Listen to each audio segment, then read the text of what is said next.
Hello everyone. There is one thing that connects the e-schools in India in the competition. It is the competition world. And when we think competition, the first thing that comes to our mind is D2C. Today, we have amongst us a person who doesn't need any introduction and is connected with all the B schools somehow. The founder and CEO of Dare2Compete, Mr. Ankit Aggarwal. Thank you so much, Purnima. Welcome, sir. He's an IMT alum, batch of 2010, GMI Forbes India Top 100 Great People Manager, TEDx speaker, and the list goes on and on. I am your host for today, and we at ESL IMT Ghaziabad will try to help entrepreneurs uncover strategies and unfold the chapters of success in startup ecosystem through this discussion. Also, we will talk about the importance of events where young and bright minds bring their ideas to life. So, sir, it gives me an immense pleasure to welcome you to IMT Ghaziabad. It would have been definitely much better if you would have been in the campus and this discussion would have been one-to-one rather than the virtual. But as they say, the art of life is constant readjustment to our surroundings. We here at a virtual platform involving with the changing times. So welcome again, once again. How are you feeling to be at the campus today after so long? Oh, it's very nice feeling. Thank you so much for having me here. It's a pleasure to be talking to students of IMT Ghaziabad and to the world through this virtual setting itself. Feels really great.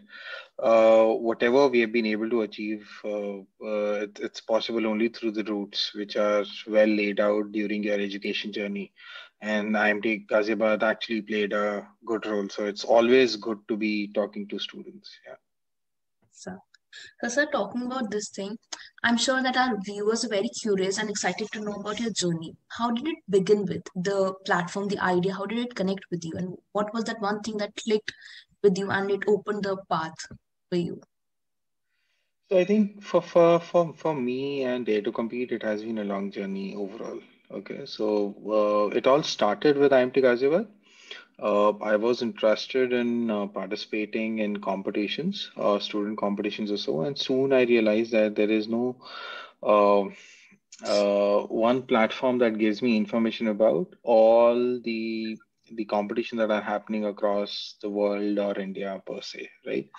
And mainly emails were the let's say the information dissemination used to happen through emails, and that the time it used to reach us would be very late, and the deadline would have been over.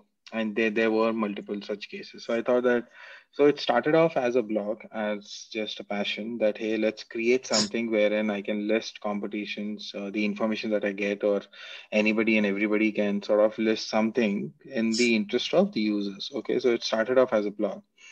And then during that whole journey where I was working with Deloitte, Teach for India, Salesforce as evangelist and all, it was working just as a blog. Only in 2016, I went full time into Dare2Compete, where we established the team, and then from there on, it has been a wonderful journey. We have been making changes, pivoting by the way of discovery. So as we get to know about new opportunities, we dive into them. So it's not a typical, what should I say, a sort of a startup or an idea formulation, then the whole funding, because we were not funded, we are bootstrapped, right? So our journey has been more discovery led rather than let's say idea formulation led. Right.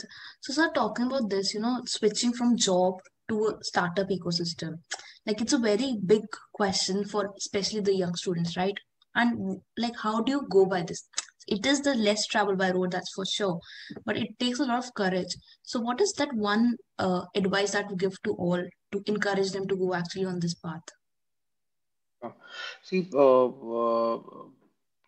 through basically some hard uh, steps, and there are three things that I suggest everybody, right?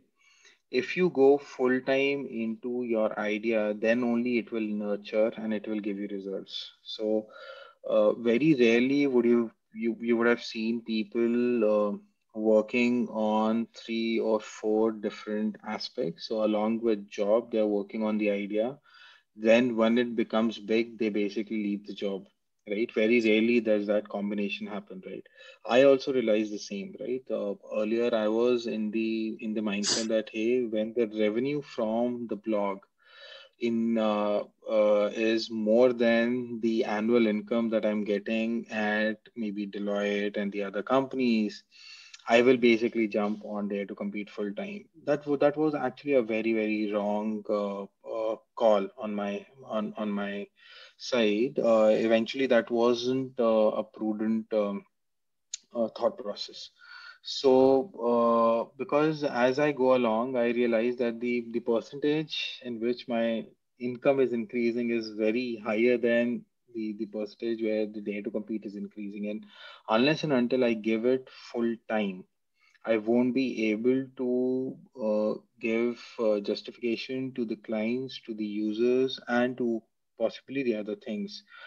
Plus, I myself cannot do each and everything in a company. I need an army to do pretty much things, right? So I can think through the technology setup. I can be a coder and get the initial website up, right? But I may need a designer to get other things up. I may need other brains to thought partner with me to get that strategic things out, right? The marketing things.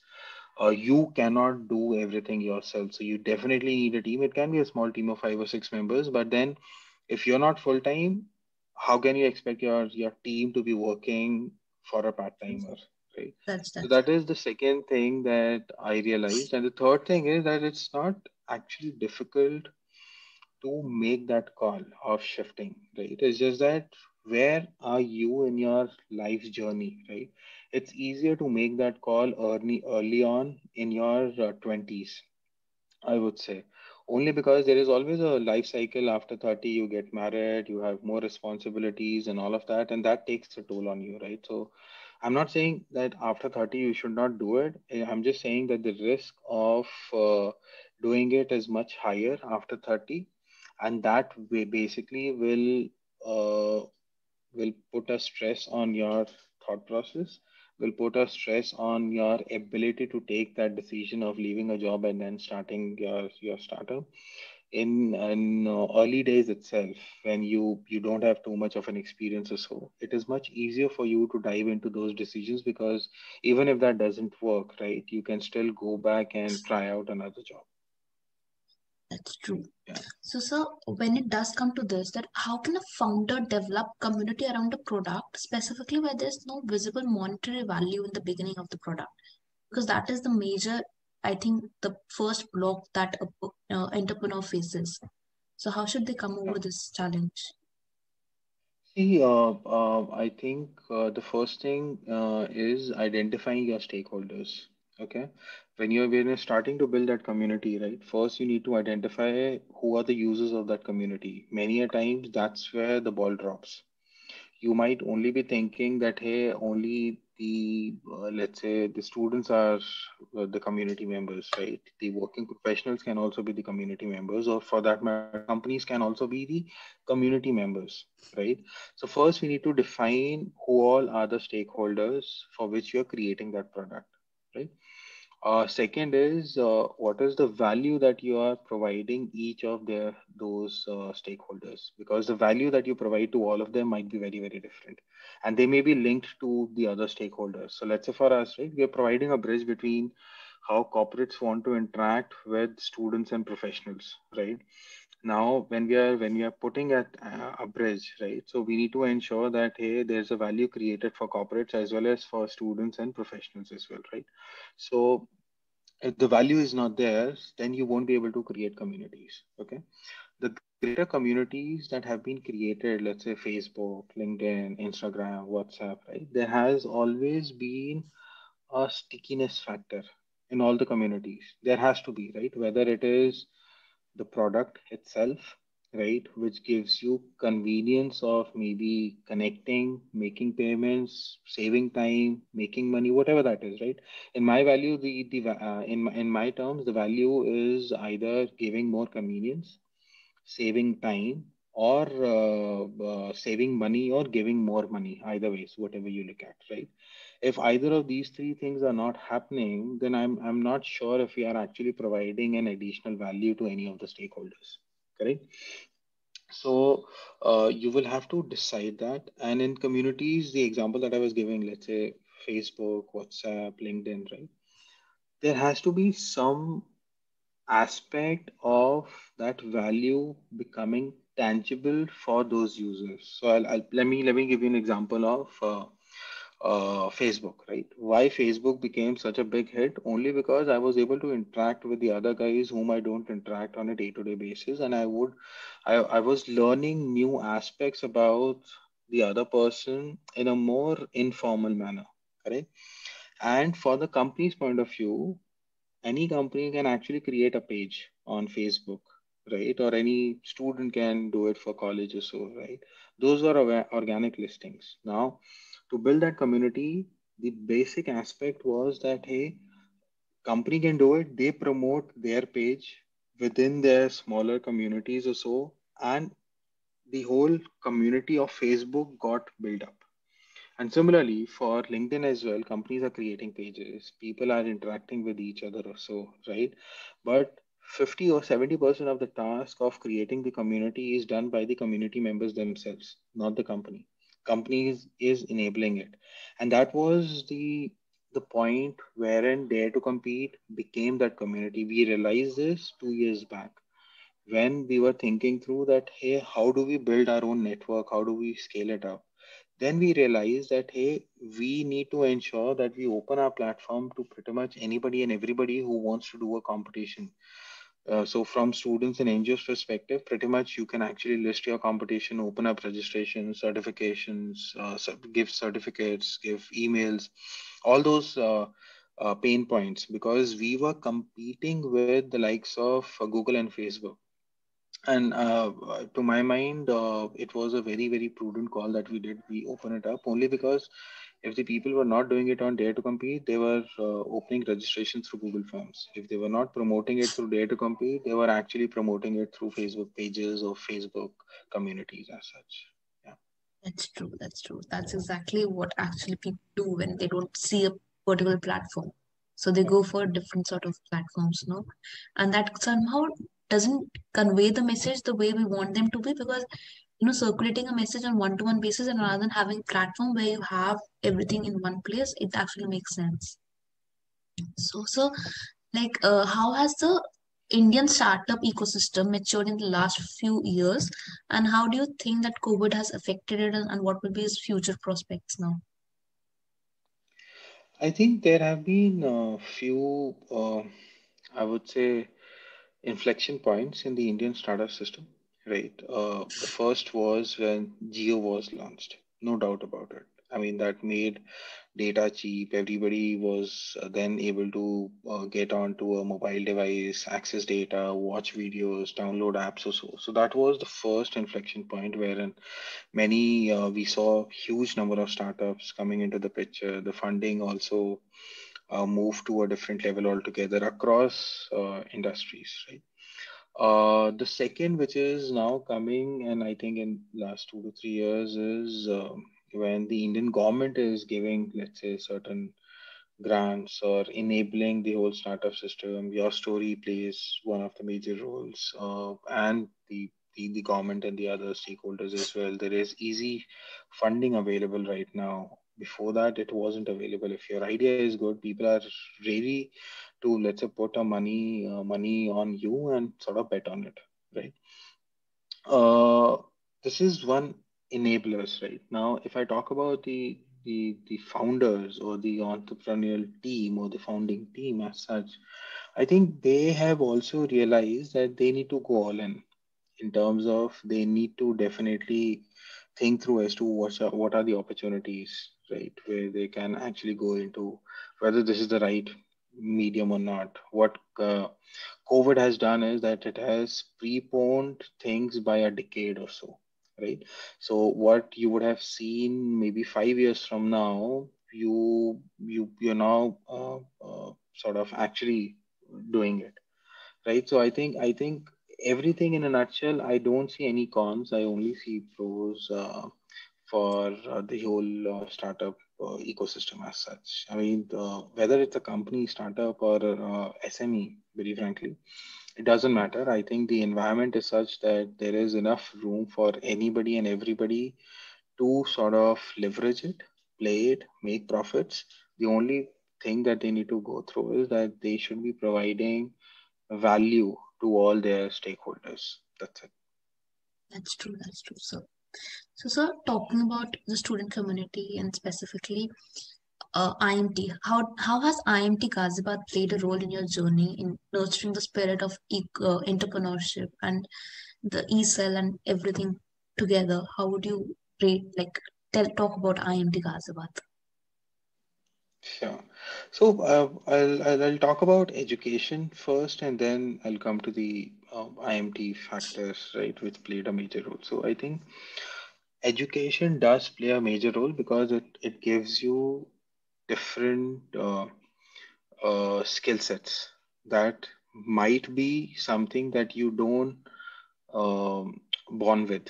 Okay, so there are things that you are born with, but majority of what you do as a manager or an entrepreneur, leave aside whether you're managing a company or not, right? If you're even doing a job, you're managing some aspects of that particular company, right? So you don't need those skill sets, right? And I'm an engineer plus an MBA, right? So engineering taught me how to think through in different manner logically, right?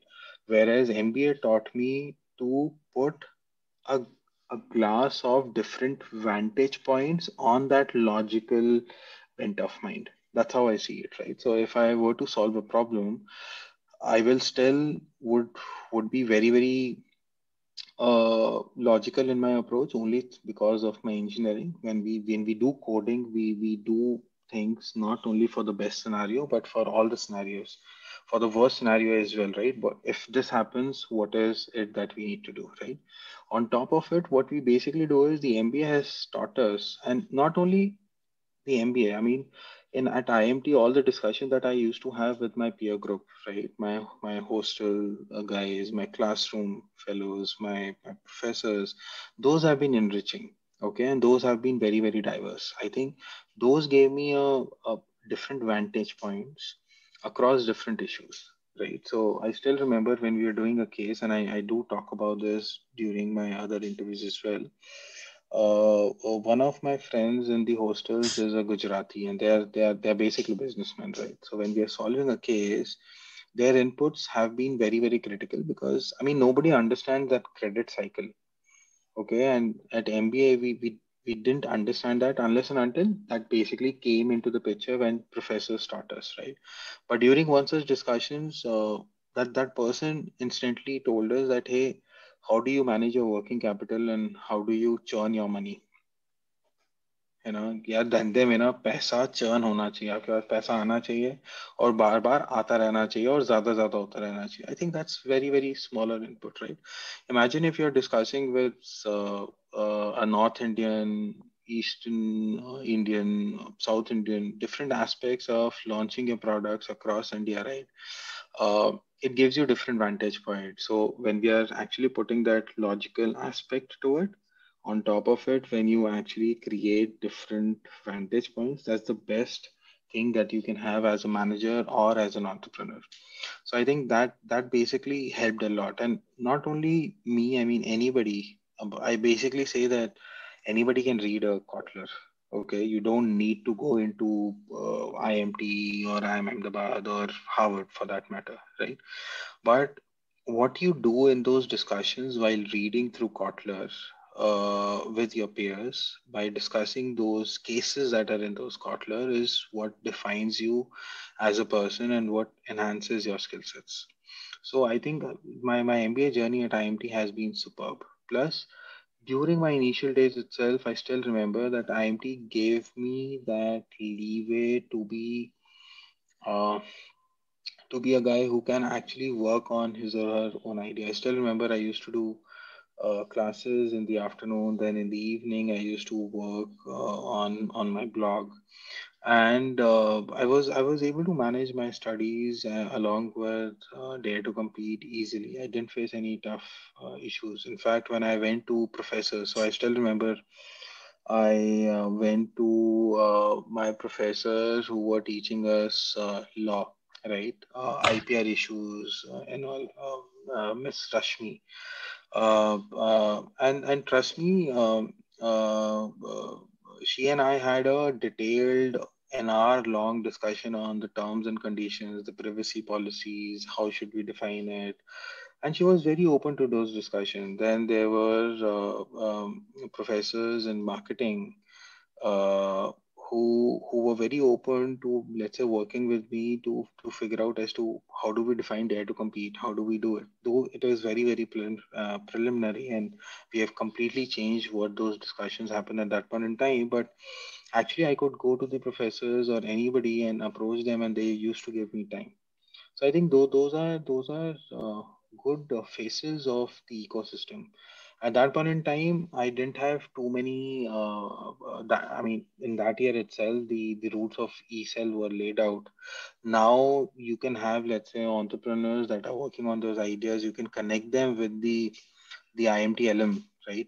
At that point in time, that flexibility wasn't that high on us, right? So I only spoke to maybe one or two of the IMT LMs, right? But now I believe through eCell, anybody who's thinking of new ideas can actually reach out to the other entrepreneurs in the IMT community itself for whatever advice and whatever segment that they are in. We have people in retail, we have people in law, we have people in digital. So anybody and everybody can actually reach out to the whole community. I think that's the role that basically IMT played in my journey, and what IMT can actually play in the journey of other aspiring managers and entrepreneurs. So going ahead with that, what would be the one advice that you could give to the students of IMT who are thinking about starting, going on this journey of entrepreneurship? I so don't think twice about uh, jumping into entrepreneurship. The only thing is that you need to do your homework well to figure out whether you're creating value to yours for your stakeholders or not. That's it. If you in your mind think that the value is being created, then I don't think you need to think twice. You should dive into it. This is the right time to sort of go about it, because the ecosystem is at a I won't say at a peak, but it's growing rapidly. You have easy access to money. You have easy access to people. At IMT itself, you don't need a full-time members, right? So if you're in your first year, you still have another year with all your peers, right? So if you need any help with design, tech, or so, I'm sure you'll be able to find all of them at IMT itself. So my only thing is that do your homework, plan well, and then probably jump into it. And maybe the first step might be opting out of summers, so that in those 2 or 3 months you actually give 100%, and you're still not opting out of your finals, right? So if those 2 or 3 months work really well for you, right, you then take a call whether you opt out of your finals or not. I think this the smaller aspect nobody thinks through, but I think this is very very critical, at least for the first year guys. Naturally you have second year to make up for your loss of summers or so, and everybody, I know for a fact that many companies do value you working on your own ideas as to what kind of ideas or so, and then taking you for your final placements. So I was placed at Deloitte, right, day zero, and my summers wasn't that good. I mean, in terms of on paper, right, because I was working on Dare to Compete itself. But my whole discussion happened to be on Dare to Compete. They were very happy, and that's how I could sort of get into Deloitte Consulting. It's great. So, sir, so as you know, we are organizing an event Concepto, which is actually virtual investment pitching day. So, to those participants who have made to the first round and now going to the second round, they have somehow entered into the, the startup ecosystem. So, what few suggestions would you be giving them now that they have another round that is pitching in in front of the investors. That if there could be any suggestion that you could help them out, I think that would really help. I think basically generally what happens is that when you're actually preparing for your pitches or so, you mainly do the analysis with your friends and with your what is there in your mind, right? I think validation is something that you need to do, right? Because then only the judges or the investors will basically ensure if there are any questions in their mind, those will be rested once you go back and tell them that, hey, we did a survey with these 100 people, or we spoke to these 100 people, and they tell us that there is market. If you basically go with that, which is sort of a validation that, hey, this idea is scalable, this idea can move forward. So I think validation is something that they definitely need to do. And second thing is that they need to have a plan in place for go to market, right? How do you acquire users? How do you acquire your customers? These are the two things that they need to think through to ace it, because not many people do it. But these are frequently asked questions by any judge, or if I'm asking them, I'll be probably going into these areas itself. If I don't know about their sector, see, no investor or a judge in any of a competition knows everything, right? So they may come back to you with questions which they don't know about, and if you know about those questions and you have all the answers handy, that's an advantage to you.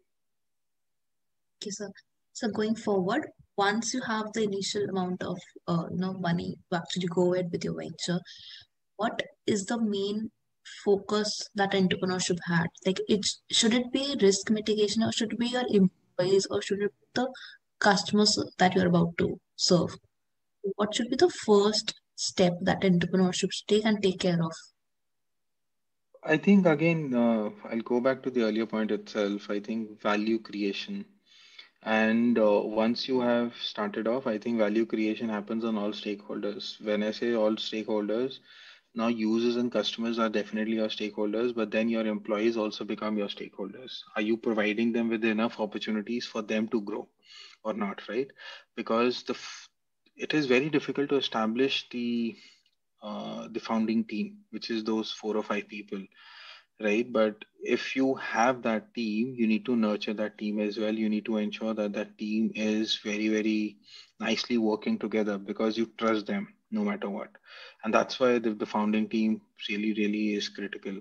But outside of that, I think we need to continuously take risks, evaluate different ideas faster, and take a call whether this idea will move forward or that idea will move forward, right? So there is always a saying that fail faster, right? I would say that try as many things as you can. If at all, yes, fail faster, so that you can try out, pivot multiple times in the least time itself, so that you know as to what is working for you, what is not working for you. Great, sir. Thank you so much. I'm sure our viewers will appreciate all the advices that you have actually shared and shed light on. Thank you again for being part of this thing. Thank you, sir. It's great Okay, see meeting you. with you, sir. Bye. Have a nice Thank day. you, Bye. sir. Bye. Bye.